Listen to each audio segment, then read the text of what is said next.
Un matin de juillet, en Finistère Nord. Les bateaux goémoniers arrivent dans l'archipel de Molène.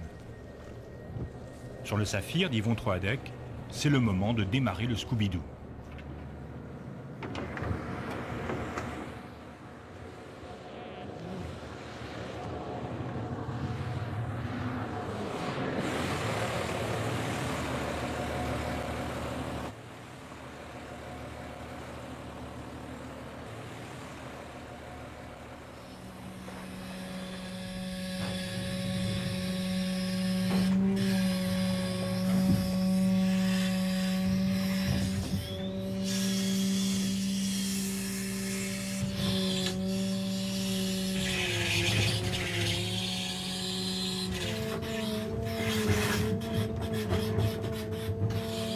La saison a débuté mi-mai et va se poursuivre jusqu'à fin septembre, début octobre.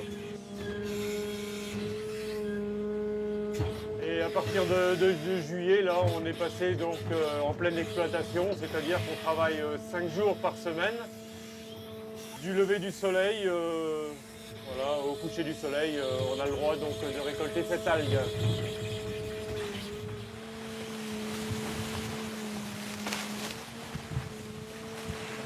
Voici Laminaria digitata. Cette grande algue brune vit près de la surface. C'est pourquoi elle apprécie fortement le vaste plateau molénais peu profond. La digitata s'y sent tellement bien qu'on la trouve ici depuis plusieurs millions d'années.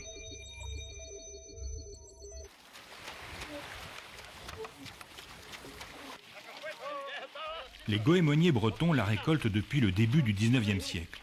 Cette algue était d'abord séchée, puis brûlée, pour en extraire des pains de soude, transformés ensuite en iode. Cette activité a perduré jusque vers 1950. Dans notre monde moderne, la digitata est transformée en alginate. C'est une sorte de matière à tout faire, principalement utilisée dans l'agroalimentaire comme agent de texture ou comme épaississant. Les consommateurs ne le savent pas, mais souvent ils mangent ces alginates sous l'appellation E400 à E405, garantie sans saveur ni odeur.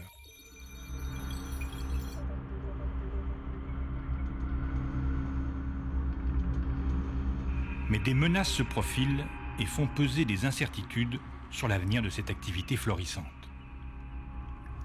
Les scientifiques du Muséum national d'histoire naturelle répertorient la biodiversité des fonds marins sur 43 points du littoral breton. Ils connaissent bien la fragilité de ces grandes algues brunes. Je dirais que la première menace au niveau des laminaires, c'est par rapport aux changements globaux et le réchauffement notamment, puisque l'augmentation de température nuit beaucoup à ces laminaires qui sont des espèces d'eau froide. Le deuxième, c'est la matière en suspension dans l'eau, c'est-à-dire par exemple les dépôts qu'on peut mettre en mer suite à des activités de type portuaire ou autre. Donc là, c'est également très nuisible aux laminaires puisque ça opacifie l'eau et donc ça nuit à la photosynthèse. En théorie, la digitata s'ancre sur les fonds rocheux de la Norvège jusqu'à Noirmoutier. La Bretagne est donc très proche de sa limite sud de répartition. Mais sous le double effet du réchauffement et de la pollution, les scientifiques constatent depuis quelque temps une diminution de sa présence en Bretagne Sud. La migration de l'espèce vers le nord a peut-être déjà commencé.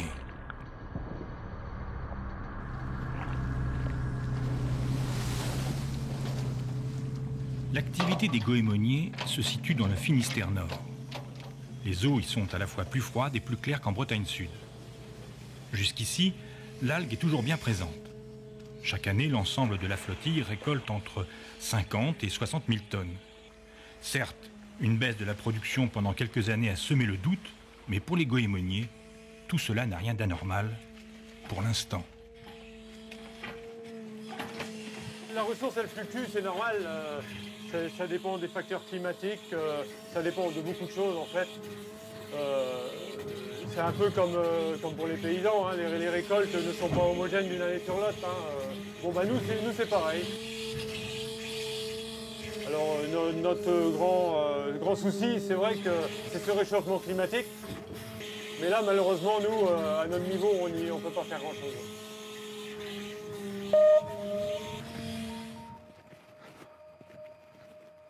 L'autre menace qui pèse sur les laminaires est plus polémique. Depuis quelques années, des écologistes s'inquiètent d'une surexploitation des champs d'algues par des goémoniers suréquipés et des industriels trop gourmands. Écoutez, là, les pêcheurs sont dans leur jardin, hein. Ils y sont quand même depuis quelques siècles. Mais ce qui nous inquiète, c'est que derrière le jardin, il y a à terre des industriels. Des industriels qui voient plutôt en termes de grosses exploitations intensives. Et donc c'est ce conflit entre les petits bateaux goémoniers, le petit jardin, le petit patrimoine, et l'exploitant derrière qui en veut de plus en plus, qui nous embête. On a la trouille que les appétits des pêcheurs et puis des industriels derrière soient trop voraces et pas assez contrôlés.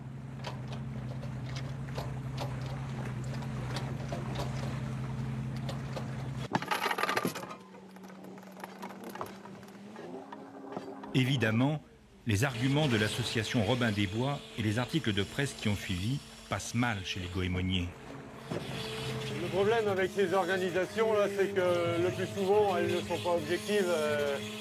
Et au lieu de se rapprocher de nous et puis d'en discuter, ils préfèrent souvent faire ça de leur côté. Et c'est souvent à charge. Et on peut le regretter. Parce que nous, on n'a rien à cacher. Il y a longtemps que notre ressource, on l'exploite, on la gère. Alors le risque de surexploitation, il existe toujours. C'est sûr, mais on est là justement pour éviter ça. Parce que les goémoniers, les premiers, n'ont aucun intérêt à ce que la ressource soit surexploitée.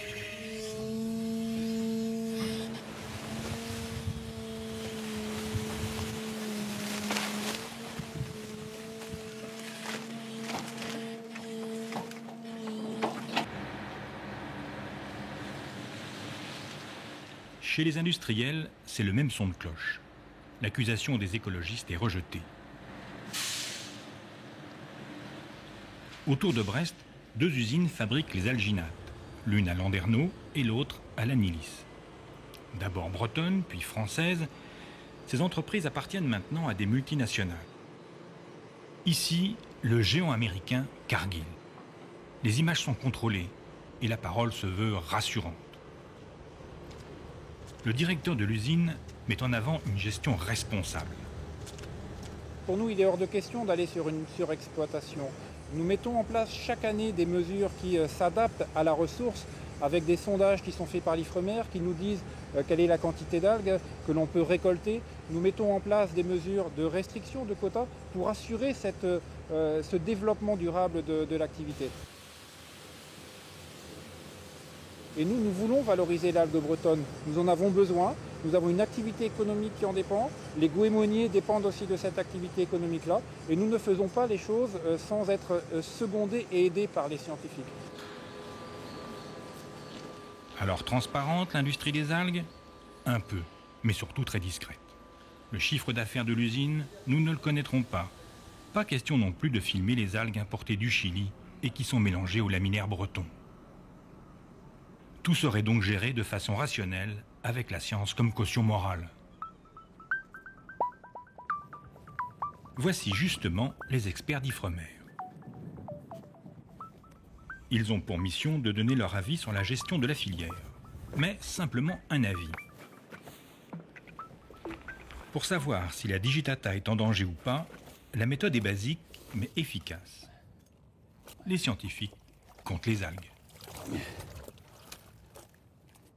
Mettre une trentaine. Une trentaine plus une dizaine là. Il y a pas mal de petites là.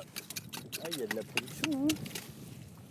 Sur le site témoin de Porspoder, ils font leur propre récolte de Laminaria digitata. Depuis 20 ans, le suivi de biomasse que l'on réalise sur Laminaria digitata ne nous permet pas de dire que l'on ait une tendance à la diminution ou inversement une tendance à l'augmentation de la biomasse. On a observé des variations interannuelles qui s'explique par différents facteurs, notamment environnementaux. On a eu une décroissance du recrutement à la fin des années 90, mais aujourd'hui on se trouve dans une situation proche du début de la période à laquelle on échantillonnait, c'est-à-dire fin des années 80. Ça fait 12 kilos. Sur le site de Porspoder, la présence de l'algue est donc stable. Tu marques sac 2, il faut se dépêcher, ça monte là. Pour le reste des côtes finistériennes, Martial n'a qu'un seul mode de mesure. Il totalise les chiffres de récolte fournis par les goémoniers eux-mêmes. Scientifiquement, la méthode peut poser question. Même si d'après Ifremer, il n'y a donc pas de surexploitation.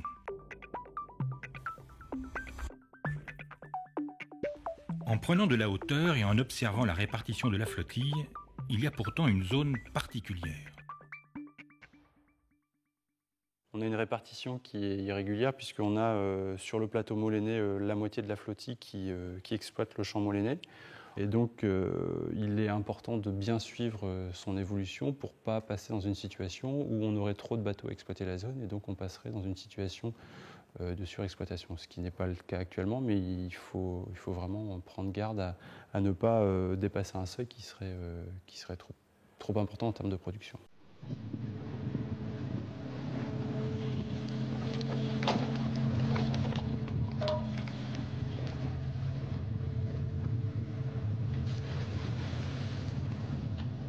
C'est donc sur l'archipel de Molène que se concentrent les questions d'Ifremer. Mais comment anticiper efficacement une disparition de la digitata? Les mécanismes qui expliquent la présence ou l'absence des champs d'algues sont complexes et encore peu connus. Pour cette recherche fondamentale, c'est le CNRS qui tente de répondre à ces questions.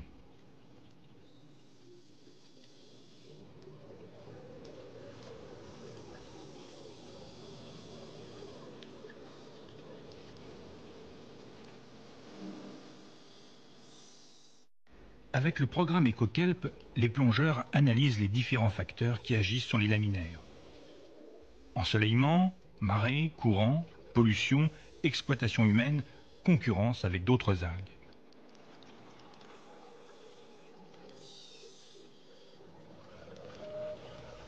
Ils effectuent également des prélèvements ADN pour étudier, grâce à la génétique, la démographie des champs d'algues.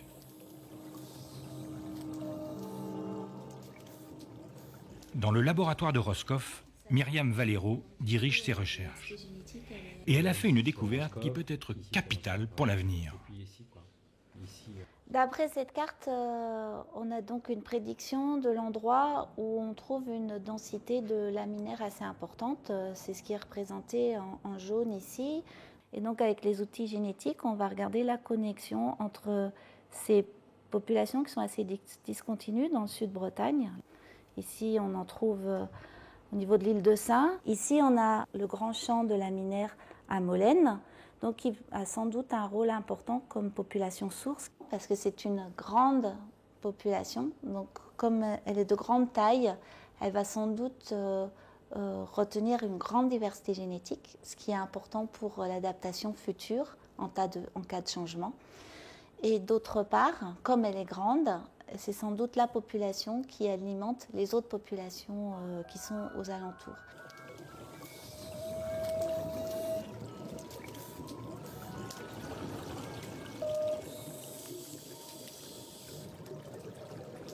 Si l'hypothèse du CNRS se vérifie, les algues de Molène seraient donc l'unique source des champs de digitata du Finistère Nord.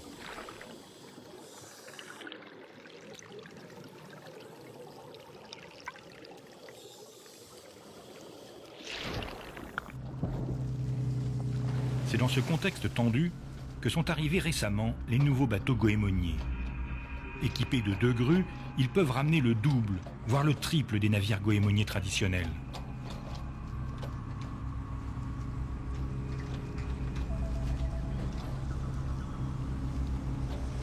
L'arrivée de ces nouvelles unités inquiète, car pour satisfaire leur appétit énorme, il faut des champs d'algues très denses. Et il n'y a qu'à Molène que l'on en trouve.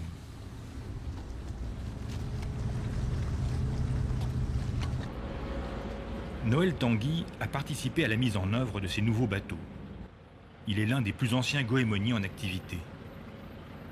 une figure emblématique dans la profession. C'est des bateaux qui ont été faits pour équiper de 2 grues, donc 2 personnes à bord.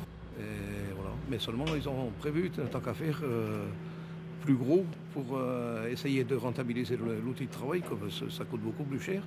Et également pour la sécurité, pour l'hiver, pour faire l'hyperboréal. Voilà, parce que c'est une algue, les industriels en demandent. Et il y a pas mal de demandes. Et donc, il faut aller les chercher par la grosse mer, quoi, hein. Donc il faut faire très attention. Et puis là, il y a quand même une marge de sécurité là-dessus, sur ces bateaux-là, quoi. La justification des gros bateaux est donc la pêche d'une autre laminaire, l'hyperboréa. Cette algue vit plus profondément que la digitata et se pêche l'hiver avec une drague importée de Norvège. C'est une exploitation nouvelle pour les goémoniers, mais qui prend de plus en plus d'ampleur. L'hyperboréa l'hiver, la digitata l'été, les gros bateaux travaillent toute l'année. Du côté des bateaux traditionnels comme le Saphir, ce double emploi est problématique. Et là, au niveau du digitata, ça pose un problème parce que la flottille étant déjà surdimensionnée, ça fait des capacités de capture supplémentaires. Donc la conséquence directe, c'est une réduction pour les goémoniers existants, c'est une réduction de charge, puisqu'il n'est pas question d'augmenter la pression sur la ressource. Donc on a partagé le coût, on a réparti le coût sur l'ensemble des goémoniers. Donc il ne faudrait pas qu'il y ait d'autres unités qui arrivent, parce que là c'est la rentabilité des entreprises qui est directement mise en cause.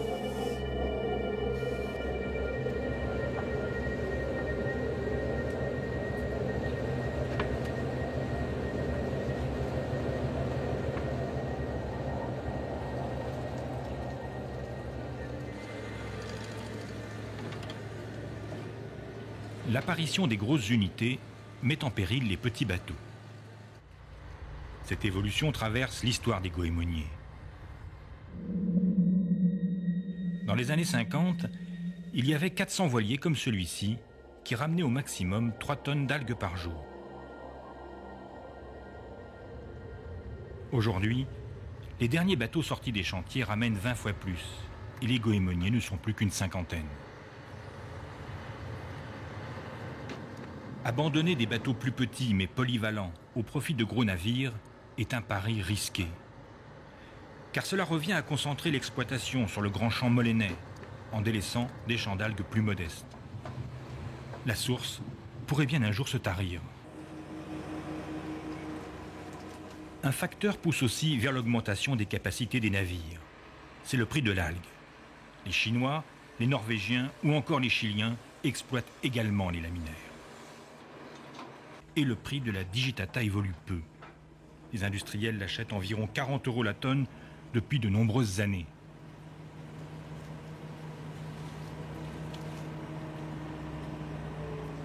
Tant qu'Ifremer veille à la bonne gestion de la ressource, le système paraît fonctionner.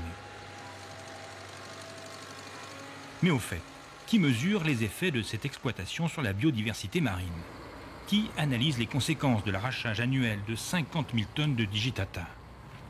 Eh bien personne, ni le CNRS, ni Ifremer. Jusqu'à aujourd'hui, personne ne mesure cet impact. Pourtant, pour les biologistes du Muséum national d'histoire naturelle, digitata n'est pas qu'une ressource. Aujourd'hui, c'est devant Ouessant que l'équipe de Sandrine Derrien se prépare à plonger. Donc j'espère que le champ de laminaire est toujours là, parce que c'est l'un de nos plus beaux sites en Bretagne, donc, qui normalement devrait être l'un des moins impactés. Mais on a aussi une grande richesse au niveau de la biodiversité qui vit sous ces laminaires. Donc là, ça veut dire que la laminaire, c'est aussi un habitat. C'est-à-dire ça permet à d'autres espèces de vivre, de se développer.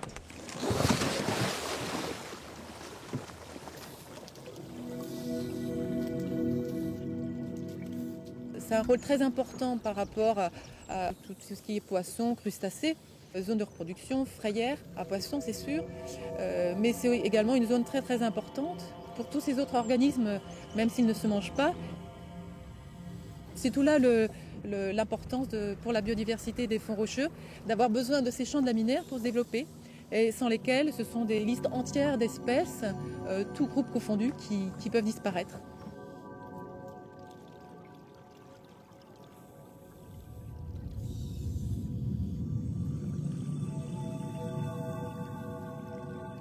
C'est vrai que je suis un petit peu inquiète dans le sens où l'ensemble des activités humaines aujourd'hui ne vont pas dans un sens d'amélioration du milieu marin. Là où on peut peut-être fonder encore des espoirs, c'est par rapport à ce qui se met en place sur le littoral en termes par exemple de Natura 2000 en mer ou de certaines aires marines protégées, en espérant que ces outils en fait, de protection permettent la prise en compte de ces habitats avec une gestion raisonnée, puisque l'idée n'est pas de tout interdire, mais une gestion raisonnée qui prenne vraiment en compte ces habitats marins. L'enjeu est donc de préserver la biodiversité et d'éviter la surexploitation. Pour relever ce défi, un acteur semble fait sur mesure.